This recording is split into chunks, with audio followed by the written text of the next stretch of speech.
Hi guys, welcome back to another video. So I'm gonna try to talk as loud as I can because it's very windy here at the beach and I want my voice to be heard for the video. So I'm gonna try to talk as loud as I can. But yeah, welcome back to another video. So as you can clearly see, today I'm at the beach. um, this is one of my favorite spots here in Palos Verdes. I like to come here because, well, this is not a regular beach. This beach mostly has rocks, as you can see. There's really no sand at all, and I like this beach because you can come see the tide pools. These little tide pools are full of interesting organisms like seaweed, snails, chitons, limpets, hermit crabs, fish. The I would definitely say though that the hermit crabs are some of the most active ones. They're constantly trying to run away from you. But yeah, this is one of my favorite beaches, and today is Earth Day, so I wanted to come talk a little bit about climate change and pollution and how it's negatively affecting the earth. So to start off, let's define what pollution is, or what I mean by pollution. So pollution can be defined as a substance that is somewhere where it does not belong, or when there's too much of a certain substance and it's directly negatively affecting its surroundings. So there are actual several types of pollution, some that you're very familiar with, and others that is not really talked about as much. So I would say that the most known pollution is definitely land pollution and water pollution. We see these every day, especially driving downtown. You can come across plastic bags all over the floor, plastic bottles, and yeah. So land pollution is mostly plastic just all over the ground, infiltrating city spaces and all that.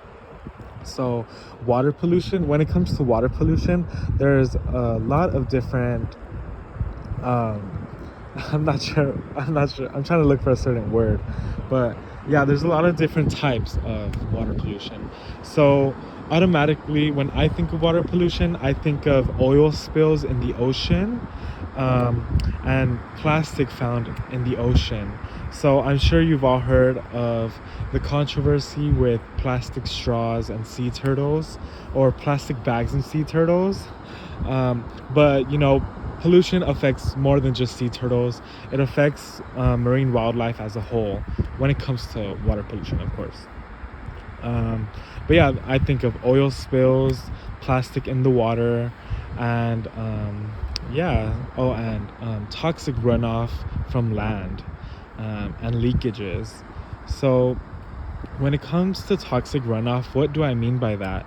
So, for example, lands where farming is common, well, we all know that most farming uses fertilizers, which the farmers use to enhance crop growth and to help them grow quicker and more efficiently. But fertilizers are actually very damaging to the environment, because although some fertilizers use organic material and not synthetically made, it can be too much of that certain substance in a single environment. So like I said earlier, pollution can be defined as when there's too much of a certain substance and it's causing negative impacts to its surroundings. So that's what fertilizer does. It can destroy areas around it, so its surroundings. But yeah, and then there's also, so I already talked about water pollution, land pollution. There's also gas pollution or air pollution. So air pollution, we can't really see, it's not as visible to us as land pollution and water pollution, but it's definitely one of the most damaging ones. If not, it probably actually is the most damaging one to our earth. But I'll cover that one in a little bit. And a few other types of pollution that we don't really talk about is noise and light pollution. So these two types of pollution are definitely not as damaging or as harmful as the other ones, but they definitely can be. So let's start off with noise pollution. Noise pollution is just when there's excess noise, when there's no need for all that extra noise. So this can actually affect living organisms, because when it comes to animals, it can affect their certain rituals, like mating rituals, when they call out for mates. If there's excess noise, then they won't be able to efficiently do that. I know it sounds like a little over dramatic, but it's true. It's definitely happening. There's also light pollution, and again, with the same thing as noise, this is when there's too much light. This can actually affect humans as well, because when there's extra light at nighttime, we're not really getting to sleep in dark areas like humans are used to. So this can actually, let me start off with this. So humans, our endocrine system is made up of glands that secrete hormones. Our pineal gland in particular secretes melatonin, which is the sleep hormone. This hormone induces sleep. So this hormone is actually only released when it's dark by the pineal gland. So think about it, if there's excess light than we need, then our pineal gland is not really gonna secrete melatonin how it should be regularly doing.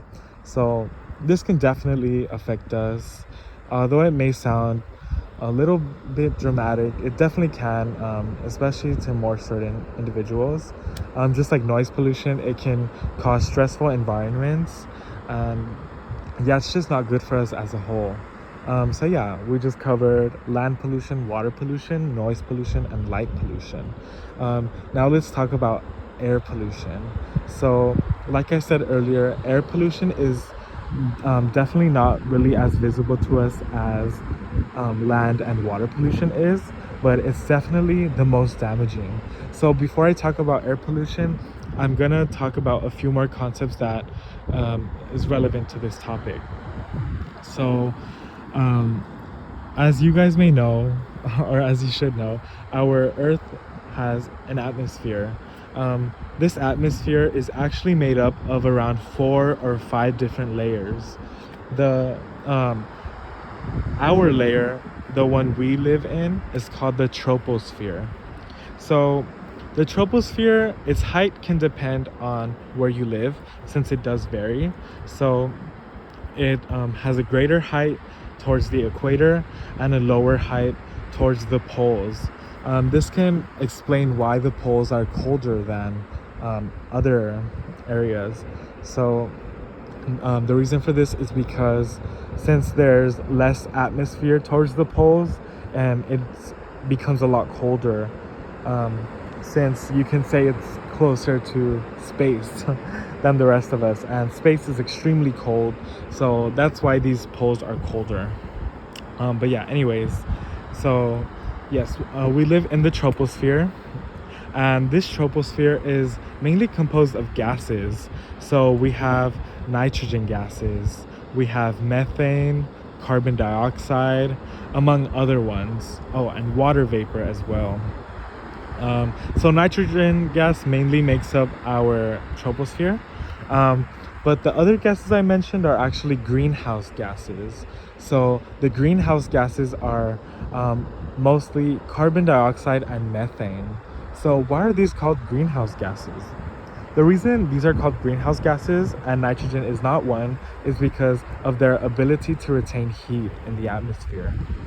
So nitrogen gas is hard to break down since it has a very strong bond between 2 nitrogen atoms, but the other molecules are able to retain heat better because they are not as strong as nitrogen. So greenhouse gases over the past years we have been emitting more than we need. And with greenhouse gases, we do have organic material that is able to break down these gases and convert them into a breathable air, like like what we breathe, more cleaner, purified air. But with things going on like deforestation and ocean pollution, it's not as it's becoming more concerning. So when I say deforestation, I just mean the destruction of natural habitats like trees, like forests, jungles.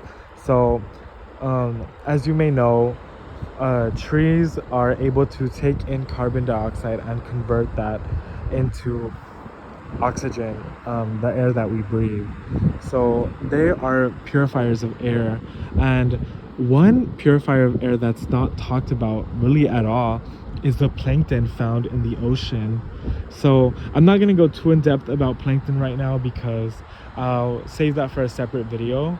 But all you need to know is that plankton, especially phytoplankton, is able to do the same thing as plants here on land. So it's able to convert the sun's energy into usable energy, and also clean up and purify the air that we breathe. So plankton is actually more of a purifier than plants are, and that's just because plankton is a lot more common. There's so much plankton, but it's microscopic, so we can't really see it as well. But yeah, so we just went over the atmosphere and air purifiers. Now let's talk about what air pollution is. So I'm sure you've all heard of fossil fuels and how the burning of fossil fuels is contributing to climate change. So let's talk about fossil fuels first. What are fossil fuels? So fossil fuels are actually substances created from dead matter that can be found deep within the earth. So the reason it's found deep within the earth, well, not as deep, definitely not like towards the crust or anything. Sorry, not the crust, the inner core. But it can be found like layers beneath our surface. This is because the dead matter is actually prehistoric organisms. So like prehistoric plants, prehistoric marine life, and all that. So these fossil fuels are formed when the organisms that died did not decompose completely or really correctly. So the dead decomposed organisms are covered by layers of sand, soil, rock, and all that. So this generates heat and pressure. These two physical processes did not allow the organic matter to decompose all the way. So that's why we have fossil fuels. This is why you hear people say that these are non-renewable sources of energy, because this came from dead matter, dead prehistoric matter. And well, we can't really, like it says, we can't renew that. But yeah, so the burning of these fossil fuels actually releases more of these greenhouse gases into the atmosphere. The greenhouse gases like carbon dioxide and methane. So they are able to retain heat more than other gases, like I said. So this all relates back to the greenhouse effect, which our atmosphere does for us. So although it may sound bad, the greenhouse effect is actually important to life. Without the greenhouse effect, our Earth would not be habitable. This is because it provides us with a warm environment, and without the greenhouse effect, we'd be freezing cold, because with no atmosphere, our planet would be closer to space, and space is extremely cold, so our planet would be very cold. This can be seen in other planets like Mars, for example. Mars has a very thin atmosphere, and that's why it's very cold. So also Venus. Venus has an extreme greenhouse effect compared to Mars, because its atmosphere is able to retain so much more heat than we can imagine. If you think it's hot here during summertime, Venus is so much more hotter. That one's deadly. Yeah. Little fun fact. So NASA has tried to send, um, little, what are they called? Little rovers and all that machinery to Venus. But Venus is so hot it actually melts it. So this is why we don't really have a lot of clear images of Venus, because it's so hot that even the machinery sent there gets melted, because of its extreme greenhouse effect. But yeah, excuse me, Earth's greenhouse effect is actually good for us, though, like I said earlier, because it provides us with warmth necessary for life. So yeah, so these greenhouse gases being emitted at so many more um, at a much higher rate than before is causing negative impacts to our world. So as you can see, the poles have been melting. So the Arctic and Antarctica. The Arctic is basically just the North Pole, and Antarctica is the South Pole, just in case you didn't know. But yeah, the climate change is directly impacting these cold habitats, because it's melting them. And although you might think of them as just glaciers, these are habitats for a lot of wildlife, including polar bears, certain birds, some foxes, penguins, even marine life surrounding these poles. It's directly affecting them. So yes. Sorry, I'm thinking about what else I wanted to cover. So yes, it's directly affecting the poles. It's also it's not just affecting the poles, but the whole world entirely. But yeah. Oh yes, sorry. I lost my train of thought there for a second. But as the glaciers in the Arctic and Antarctica are melting, that's also contributing to higher sea levels. So I'm sure you've heard of the news that says Mexico City in Mexico and Venice in Italy are sinking. And this is actually true because of the rising sea levels due to climate change.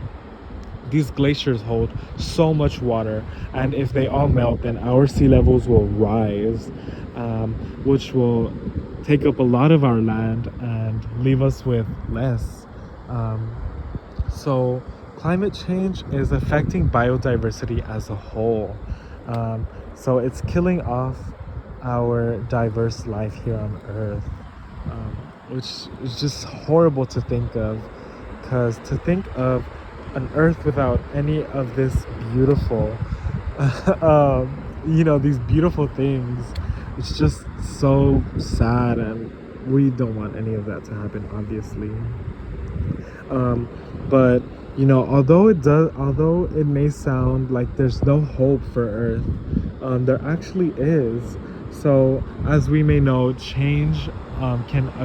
long-term change can occur through small steps. So some small steps that you can take are doing more of what you normally do. So I'm sure most of you recycle.